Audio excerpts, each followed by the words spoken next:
Hello, and welcome to my video.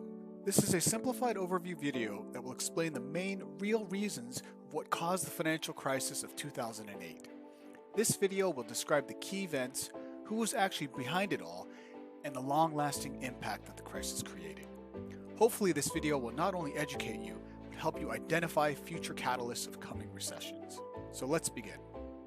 First, we need to start with the state of the economy right before the crisis, around 2003. Interest rates fell very low, which means the rate at which you could borrow money from a bank to buy a house was very attractive. Also, housing prices were relatively cheap. Let's run through a quick example of buying houses. When one wants to buy a house, they're typically required to pay a minimum of 20% cash down and borrow the remaining 80%. For example, if someone wanted to buy a $100,000 house, they would normally have to bring $20,000 in cash and get an $80,000 loan at a specified interest rate from the bank to cover the purchase price of the house. We'll use this for an example later. So, because rates had dropped dramatically during 2003, naturally buyers began to rush to buy houses because they experienced cheap borrowing opportunities that they had never seen before. Who did these homebuyers go to for the 80% loan? Mortgage banks like IndyMac, Countrywide, and Ameriquest were some of the largest specialized residential home mortgage lenders at the time. As buyers rushed to buy houses, demand for loans skyrocketed and banks could not keep up. More banks popped up to pick up the demand and compete to lend to borrowers.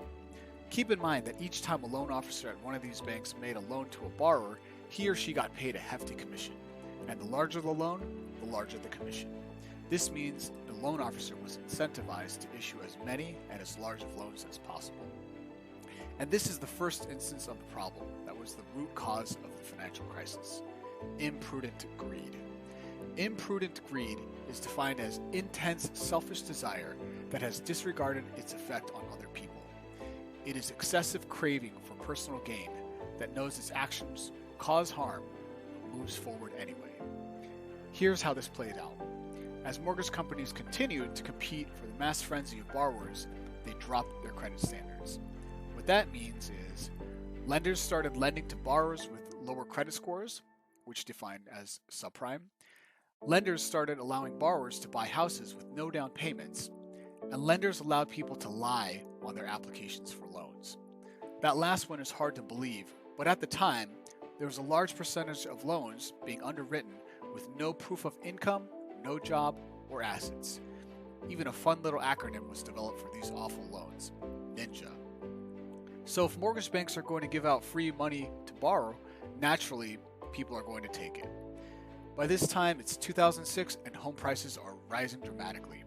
Home buyers are rushing to take out huge loans to buy houses as investments without putting any of their cash down and hoping to sell them at a higher price, which is defined as flipping. This is where imprudent greed strikes again. Many buyers even took out multiple mortgages that they could not afford, all in hopes that they could sell the house for a quick profit. This continued on and made many people rich until 2008, but we'll get back to that. Now, let's talk about everyone's favorite villain, Wall Street. How was Wall Street involved?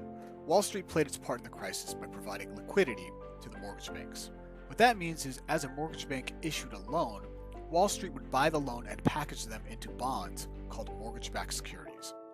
The payments made by the borrowers would go towards the payments to these bonds, which were then sold to pension funds, hedge funds, and asset managers. As the quality of the loans diminished, the bonds were becoming more and more risky. Wall Street was motivated to sell as many bonds as possible as they made fees on each transaction. Wall Street's imprudent greed of selling more and more bonds during this time was a huge driver of the crisis. But wait, how were these smart bond buyers who were spending billions of dollars of mortgage-backed securities convinced to buy complex securitizations from bankers? Wouldn't you at least want an expert third party to review them? In fact, they did. The bond buyers required sophisticated rating agencies like S&P, Moody's, and Fitch to analyze the bonds and provide grades and opinions on how the bonds would perform. The agencies would continually stamp these low-quality bond issues with high-quality AAA stamps. How did this happen? You guessed it, imprudent greed.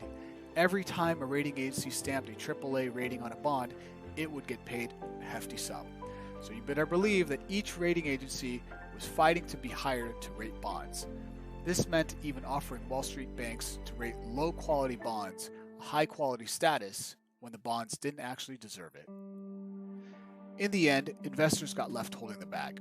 And guess whose money these investors were largely investing on behalf of? Many of the investment funds were retirement accounts of common Americans. Teacher pensions, firefighter pensions, retirement accounts, or just personal wealth. Even international funds got involved in these mortgage products. By 2008, the true quality of the bonds started to reveal themselves. As borrowers realized their paychecks weren't enough to afford the mortgages they took out, they defaulted on their loans. Also, many borrowers had loan payments that were tied to interest rate indices. While rates rose during that period, many borrowers' payments rose to levels that they could not afford, and as a result, they defaulted. And because they defaulted, the bonds defaulted. As bonds defaulted, mortgage banks couldn't provide more loans because no one wanted them anymore, and therefore they went bankrupt and many people were laid off. Wall Street investment banks also had exposure to mortgages, and as a result, some had to shut down and thousands of bankers were laid off. Investment firms who may have been investing on behalf of pensions and retirements also lost tons of money because of the drop of the value of these bonds.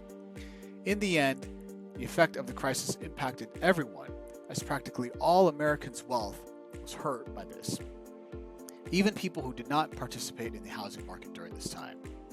Between 2004 and 2007, Americans saw their wealth plummet by 40%. By October 2009, unemployment hit 10%. The stock market dropped almost 50% from its recent highs. The Great Recession lasted 18 months and expanded globally. As this is a concise summary video, I realize it does not include several important topics relating to the crisis, because I wanted to bring to light the main driving point, which is that imprudent greed has a compounding and long-lasting effect to everyone around you. We see this in every major crisis: the tulip bubble in 1637, the Great Depression in 1929, and the tech crash in 2001. The question remains, where do you see imprudent greed today? Press the like button below if you enjoyed this content. If you have any comments, please comment below.